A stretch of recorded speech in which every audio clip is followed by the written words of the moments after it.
मेरे प्यारे देशवासियों, नवरात्रि के इस समय में हम शक्ति की उपासना करते हैं। हम नारी शक्ति का उत्सव मनाते हैं। बिजनेस से लेकर स्पोर्ट्स तक और एजुकेशन से लेकर साइंस तक, आप किसी भी क्षेत्र को लीजिए, देश की बेटियां हर जगह अपना परचम लहरा रही हैं। आज वे ऐसी चुनौतियों के भी पार कर रही हैं जिनकी कल्पना तक मुश्किल है। अगर मैं आपसे ये सवाल करूं, क्या आप समंदर में लगातार 8 महीने रह सकते हैं? क्या आप समंदर में पतवार वाली नाव यानी हवा के वेग से आगे बढ़ने वाली नाव से 50,000 किलोमीटर की यात्रा कर सकते हैं? और वो भी तब जब समंदर में मौसम कभी भी बिगड़ जाता है।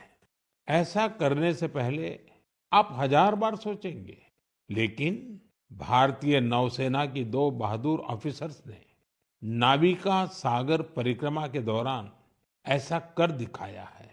उन्होंने दिखाया है कि साहस और दृढ़ संकल्प होता क्या है। आज मैं मन की बात के श्रोताओं को इन 2 जाबाज ऑफिसर से मिलवाना चाहता हूँ। एक है लेफ्टिनेंट कमांडर दिलना और दूसरी है लेफ्टिनेंट कमांडर रूपा। ये दोनों ऑफिसर्स हमारे साथ फोन लाइन पर जुड़ी हुई हैं। हेलो।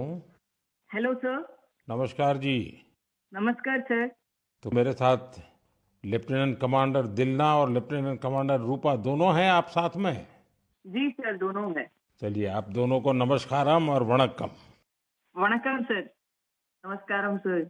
अच्छा, सबसे पहले तो देशवासी सुनना चाहते हैं आप दोनों के बारे में। आप जरा बताइए। सर, मैं लेफ्टिनेंट कमांडर दिलना हूँ और मैं इंडियन नेवी में लॉजिस्टिक्स कैडर से हूँ सर। मैं नेवी में 2014 में कमीशन हुई थी सर, और मैं केरला में कोझिकोड से हूँ सर। मेरा फादर आर्मी में थे और मेरा मदर हाउसवाइफ है। मेरा हस्बैंड भी इंडियन नेवी में ऑफिसर है सर, और मेरा सिस्टर एनसीसी में नौकरी करती है। जय हिंद सर।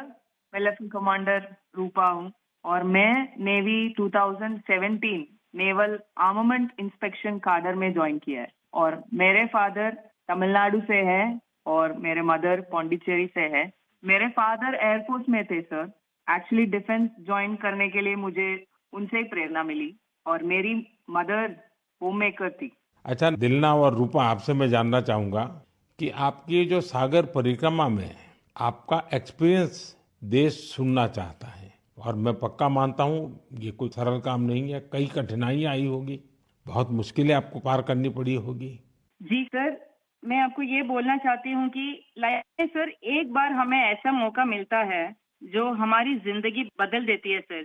और ये सर्कम नेविगेशन वो हमारे लिए ऐसी एक अपॉर्चुनिटी थी जो इंडियन नेवी और इंडियन गवर्नमेंट ने हमें दिया है। और इस एक्सपेडिशन में हम लगभग 47,500 किलोमीटर सेल किया सर। हमने 2 अक्टूबर 2024 को निकला गोवा से, और 29 मई 2025 को वापस आया। और इस एक्सपेडिशन हमें कंप्लीट करने के लिए 238 डेज लगे सर। और 238 डेज हम सिर्फ दोनों थे सर इस बोट पे।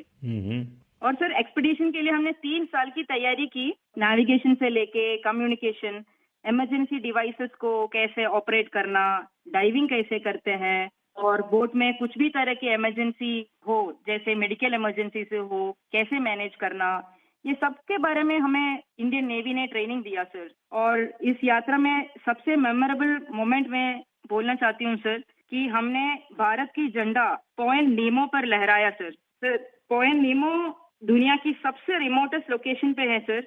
वहाँ से सबसे पास कोई इंसान है तो वो इंटरनेशनल स्पेस स्टेशन में है।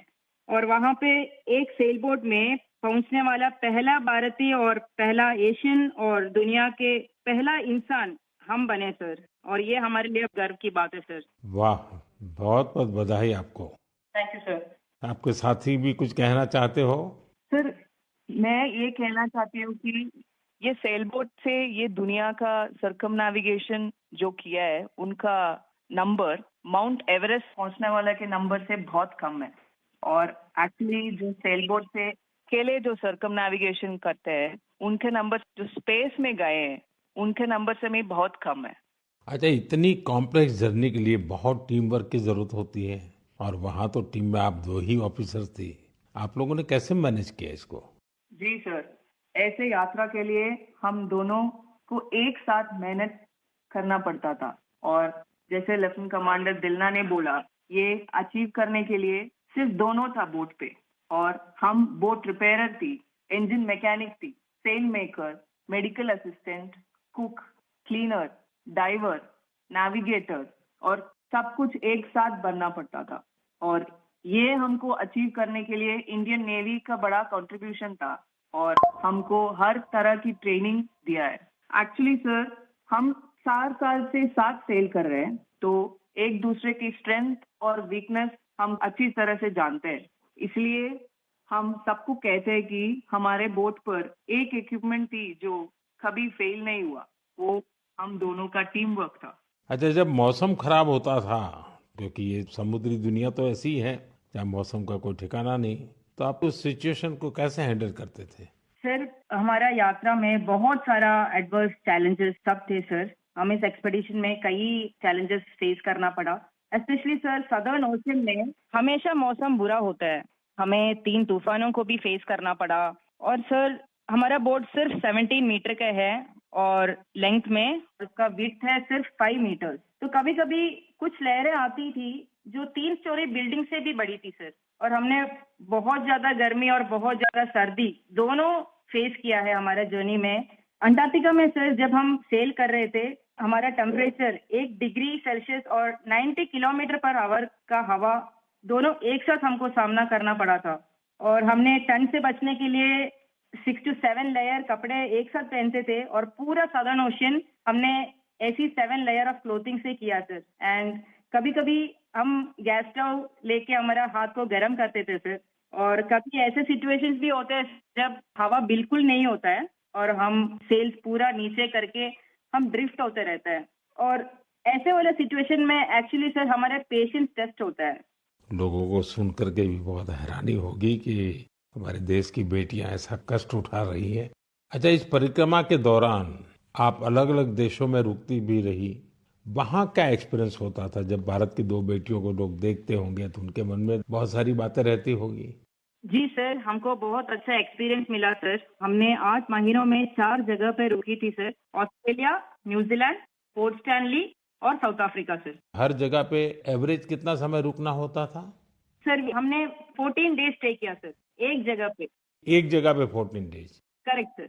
और सर हमने दुनिया के हर कोने में भारतीय को देखे सर, वो भी बहुत एक्टिव और बहुत कॉन्फिडेंस के साथ भारत का नाम रोशन कर रहे हैं, और हमको ऐसे लगा कि हमारा जो सक्सेस है सर वो अपना भी सक्सेस समझते थे। एंड हर जगह पे हमें अलग अलग एक्सपीरियंस मिला। जैसे ऑस्ट्रेलिया में वेस्टर्न ऑस्ट्रेलियन पार्लियामेंट के स्पीकर ने हमें बुलाया, वो हमें बहुत मोटिवेट किया सर, और हमेशा ये ऐसे सब चीज होता है सर, हमें बहुत गर्व होता था। और जब न्यूजीलैंड में गए तब माओरी लोगों ने हमें स्वागत किया और हमारा भारतीय कल्चर के लिए बहुत रेस्पेक्ट दिखाया सर। एंड एक इम्पोर्टेंट चीज है सर, पोर्ट स्टैनली एक रिमोट आइलैंड है सर, वो साउथ अमेरिका के पास है। वहाँ पे टोटल पॉपुलेशन सिर्फ 3500 है सर, लेकिन वहाँ हमने एक मिनी इंडिया देखा एंड वहाँ पे 45 इंडियंस थे। उन्होंने हमें अपना समझा और हमें घर जैसा महसूस कराया सर। अच्छा, देश की उन बेटियों के लिए आप दोनों क्या मैसेज देना चाहेगी जो आपकी तरह ही कुछ अलग करना चाहती हैं?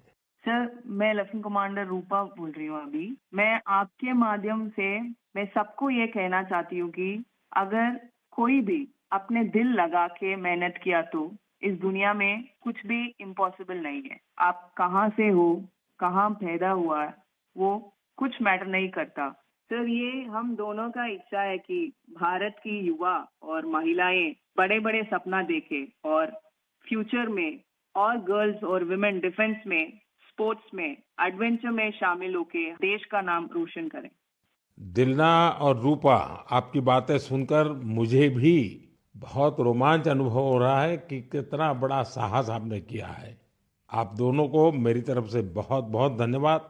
निश्चित तौर पर आपकी मेहनत, आपकी सफलता, आपकी अचीवमेंट देश के युवकों को, देश की युवतियों को बहुत प्रेरित करेगी। ऐसे ही तिरंगा लहराते रहिए। भविष्य के प्रयासों के लिए आपको मेरी ढेरों शुभकामनाएं। Thank you sir. बहुत बहुत धन्यवाद। वणक्कम, नमस्कारम। नमस्कार सर। साथियों, हमारे पर्व त्योहार भारत की संस्कृति को जीवंत बनाए रखते हैं। छठ पूजा ऐसा एक पावन पर्व है जो दिवाली के बाद आता है। सूर्य देव को समर्पित यह महापर्व बहुत ही विशेष है। इसमें हम डूबते सूर्य को भी अर्घ्य देते हैं, उनकी आराधना करते हैं। छठ न सिर्फ देश के अलग अलग हिस्सों में मनाई जाती है, बल्कि दुनिया भर में इसकी छठा देखने को मिलती है। आज यह एक ग्लोबल फेस्टिवल बन रहा है। साथियों, मुझे आपको ये बताते हुए बहुत खुशी है कि भारत सरकार भी छठ पूजा को लेकर एक बड़े प्रयास में जुटी है। भारत सरकार छठ महापर्व को यूनेस्को की इंटेंजिबल कल्चरल हेरिटेज लिस्ट यानी यूनेस्को की सांस्कृतिक धरोहर की सूची में शामिल कराने का प्रयास कर रही है। छठ पूजा जब यूनेस्को की सूची में शामिल होगी तो दुनिया के कोने-कोने में लोग इसकी भव्यता और दिव्यता का अनुभव कर पाएंगे।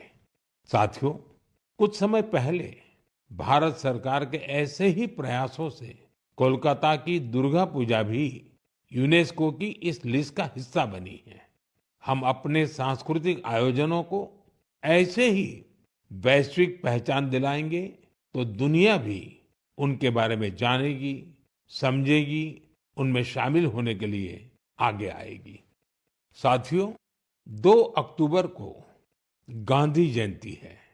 गांधी जी ने हमेशा स्वदेशी को अपनाने पर बल दिया और उनमें खादी सबसे प्रमुख थी।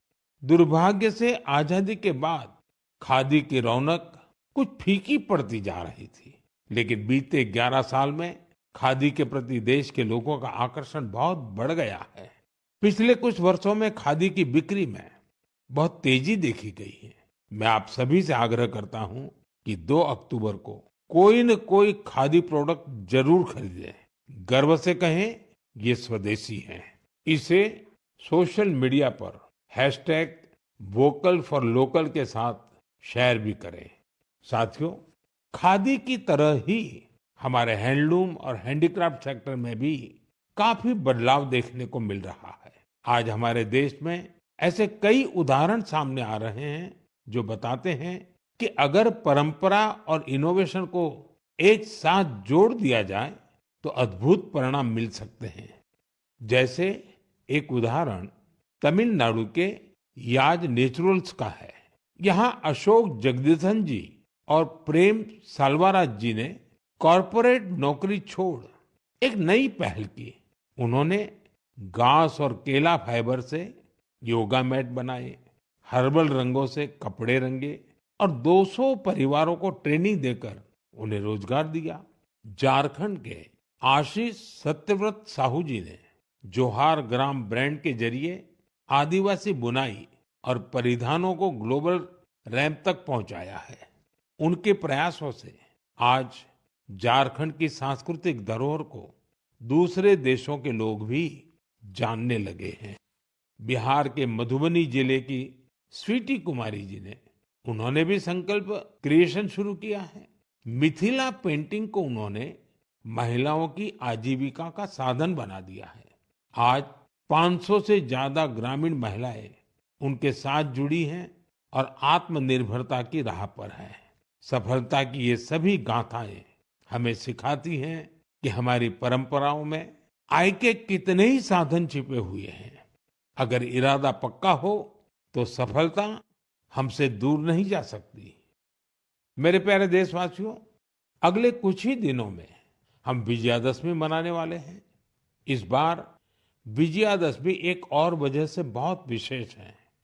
इसी दिन राष्ट्रीय स्वयंसेवक संघ की स्थापना के 100 वर्ष हो रहे हैं। एक शताब्दी की ये यात्रा जितनी अद्भुत है, अभूतपूर्व है, उतनी ही प्रेरक है। आज से 100 साल पहले जब राष्ट्रीय स्वयंसेवक संघ की स्थापना हुई थी, तब देश सदियों से गुलामी की जंजीरों में बंधा था। सदियों की इस गुलामी ने हमारे स्वाभिमान और आत्मविश्वास को गहरी चोट पहुंचाई थी। विश्व की सबसे प्राचीन सभ्यता के सामने पहचान का संकट खड़ा किया जा रहा था। देशवासी हीन भावना का शिकार होने लगे थे। इसलिए देश की आजादी के साथ साथ ये भी महत्वपूर्ण था कि देश वैचारिक गुलामी से भी आजाद हो। ऐसे में परम पूज्य डॉक्टर हेडगेवार जी ने इस विषय में मंथन करना शुरू किया और फिर इसी भगीरथ कार्य के लिए उन्होंने 1925 में विजयादशमी के पावन अवसर पर राष्ट्रीय स्वयंसेवक संघ की स्थापना की। डॉक्टर साहब के जाने के बाद परम पूज्य गुरु जी ने राष्ट्र सेवा के इस महायज्ञ को आगे बढ़ाया। परम पूज्य गुरु जी कहा करते थे, राष्ट्राय स्वाहा इदम राष्ट्राय इदम न मम, यानी ये मेरा नहीं है, ये राष्ट्र का है। इसमें स्वार्थ से ऊपर उठकर राष्ट्र के लिए समर्पण का भाव रखने की प्रेरणा है। गुरुजी गोलवलकर जी के इस वाक्य ने लाखों स्वयंसेवकों को त्याग और सेवा की राह दिखाई। त्याग और सेवा की भावना और अनुशासन की सीख, यही संघ की सच्ची ताकत है। आज आरएसएस 100 वर्ष से बिना थके, बिना रुके राष्ट्र सेवा के कार्य में लगा हुआ है। इसलिए हम देखते हैं देश में कहीं भी प्राकृतिक आपदाएं, आरएसएस के स्वयंसेवक सबसे पहले वहां पहुंच जाते हैं। लाखों लाख स्वयंसेवकों के जीवन के हर कर्म, हर प्रयास में राष्ट्र प्रथम, नेशन फर्स्ट की यह भावना हमेशा सर्वोपरि रहती है। मैं राष्ट्र सेवा के महायज्ञ में स्वयं को समर्पित कर रहे प्रत्येक स्वयंसेवक को अपनी शुभकामनाएं अर्पित करता हूं। मेरे प्यारे देशवासियों, अगले महीने 7 अक्टूबर को महर्षि वाल्मीकि जयंती है। हम सब जानते हैं महर्षि वाल्मीकि भारतीय संस्कृति के कितने बड़े आधार है। ये महर्षि वाल्मीकि ही थे जिन्होंने हमें भगवान राम की अवतार कथाओं से इतने विस्तार से परिचित करवाया था। उन्होंने मानवता को रामायण जैसा अद्भुत ग्रंथ दिया। साथियों, रामायण का ये प्रभाव उसमें समाहित भगवान राम के आदर्शों और मूल्यों के कारण है। भगवान राम ने सेवा, समरसता और करुणा से सबको गले लगाया था। इसलिए हम देखते हैं महर्षि वाल्मीकि की रामायण के राम माता शबरी और निषाद राज के साथ ही पूर्ण होते हैं। इसलिए साथियों, अयोध्या में जब राम मंदिर का निर्माण हुआ तो साथ में निषाद राज और महर्षि वाल्मीकि का भी मंदिर बनाया गया है। मेरा आपसे आग्रह है, आप भी जब अयोध्या में रामलला के दर्शन करने जाएं तो महर्षि वाल्मीकि और निषाद राज मंदिर के दर्शन जरूर करें। मेरे प्यारे देशवासियों, कला, साहित्य और संस्कृति की सबसे खास बात होती है कि ये किसी एक दायरे में बंधी नहीं होती। इनकी सुगंध सभी सीमाओं को पार कर लोगों के मन को छूती है। हाल ही में पेरिस के एक कल्चरल इंस्टीट्यूट सौंथ मंडपा ने अपने 50 वर्ष पूरे किए। इस सेंटर ने भारतीय नृत्य को लोकप्रिय बनाने में अपना व्यापक योगदान दिया है। इसकी स्थापना मिलेना साल्विनी ने की थी। उन्हें कुछ वर्ष पहले पद्मश्री से सम्मानित किया गया था। मैं सौंथ मंडपा से जुड़े सभी लोगों को बहुत बधाई देता हूं और भविष्य के प्रयासों के लिए उन्हें शुभकामनाएं देता हूं। साथियों, अब मैं आपको 2 छोटी ऑडियो क्लिप सुना रहा हूं। इन पर ध्यान दीजिएगा। दयालु සිතකින් සිතනා මිනිහ කවුරුන්දෝ මසබඳේ මිනිහ මිනිහා ගැන සොඳිනේ නෑනු වෙදෝ බිඳ කුදු සිතුවේ දයාලු සිතකින් සිතනා මිනිහ කවුරුන්දෝ මසබඳේ මිනිහ මිනිහා ගැන සොඳිනේ। अब दूसरी क्लिप भी सुनिए। மனிதன் மனிதனுக்காயில்லையே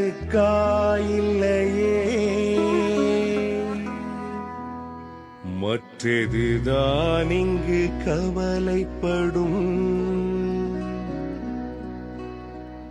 கருணையுள்ளத்தில் பரவிடவே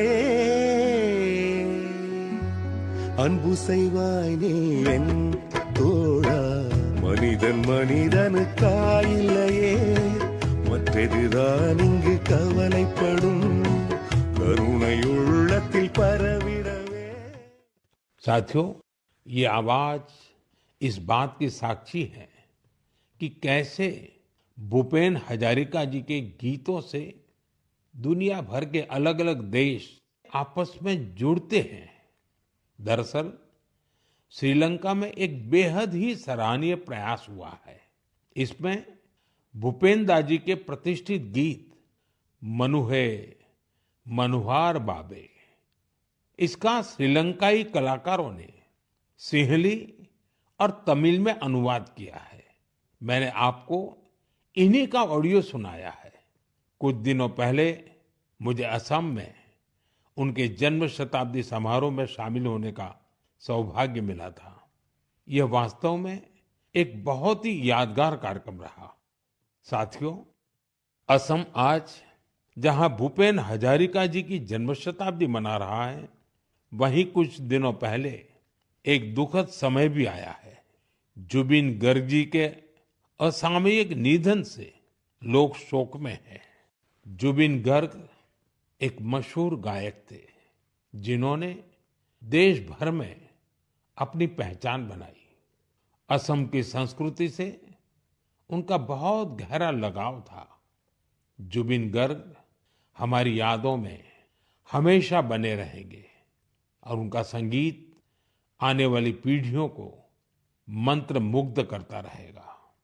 जुबिन गार्ग आसिल अहोमोर हमोस कृतिर उज्जवल रत्नो जनोतार हृदय तेयो हृदय जियाय थाकीबो। साथियों, कुछ दिन पहले हमारे देश ने एक महान विचारक और चिंतक S.L. भैरप्पा जी को भी खो दिया है। मेरा भैरप्पा जी से व्यक्तिगत संपर्क भी रहा और हमारे बीच कई मौकों पर अलग अलग विषयों पर गहन बातचीत भी हुई। उनकी रचनाएं युवा पीढ़ी के विचारों को दिशा देती रहेगी। कन्नड़ा की उनकी बहुत सारी रचनाओं का अनुवाद भी उपलब्ध है। उन्होंने हमें बताया कि अपनी जड़ों और संस्कृति पर गर्व करना कितना मायने रखता है। मैं S.L. भैरप्पा जी को अपनी भावभीनी श्रद्धांजलि अर्पित करता हूं और युवाओं से उनकी रचनाएं पढ़ने का आग्रह करता हूं। मेरे प्यारे देशवासियों, आने वाले दिनों में एक के बाद एक त्योहार और खुशियां आने वाली हैं। हर पर्व पर हम खरीदारी भी खूब करते हैं और इस बार तो GST बचत उत्सव भी चल रहा है। साथियों, एक संकल्प लेकर आप अपने त्योहारों को और खास बना सकते हैं। अगर हम ठान लें कि इस बार त्योहार सिर्फ स्वदेशी चीजों से ही मनाएंगे, तो देखिएगा हमारे उत्सव की रौनक कई गुना बढ़ जाएगी। वोकल फॉर लोकल को खरीदारी का मंत्र बना दीजिए। ठान लीजिए हमेशा के लिए जो देश में तैयार हुआ है वही खरीदेंगे। जिसे देश के लोगों ने बनाया है वही घर ले जाएंगे। जिसमें देश के किसी नागरिक की मेहनत है उसी सामान का उपयोग करेंगे। जब हम ऐसा करते हैं तो हम सिर्फ कोई सामान नहीं खरीदते, हम किसी परिवार की उम्मीद घर लाते हैं, किसी कारीगर की मेहनत को सम्मान देते हैं, किसी युवा उद्यमी के सपनों को पंख देते हैं। साथियों, त्योहारों पर हम सब अपने घर की सफाई में जुट जाते हैं, लेकिन स्वच्छता सिर्फ घर की चार दीवारी तक सीमित न रहे। गली, मोहल्ला, बाजार, गांव, हर जगह पर सफाई हमारी जिम्मेदारी बने। साथियों, हमारे यहाँ ये पूरा समय उत्सवों का समय रहता है और दिवाली एक प्रकार से महा उत्सव बन जाता है। मैं आप सबको आने वाली दीपावली की भी बहुत बहुत शुभकामनाएं देता हूं, लेकिन साथ साथ फिर से दोहराऊंगा, हमें आत्मनिर्भर बनना है, देश को आत्मनिर्भर बना करके ही रहना है और उसका रास्ता स्वदेशी से ही आगे बढ़ता है। साथियों, मन की बात में इस बार इतना ही। अगले महीने फिर नई गाथाओं और प्रेरणाओं के साथ मुलाकात करूंगा। तब तक आप सबको शुभकामनाएं। बहुत बहुत धन्यवाद।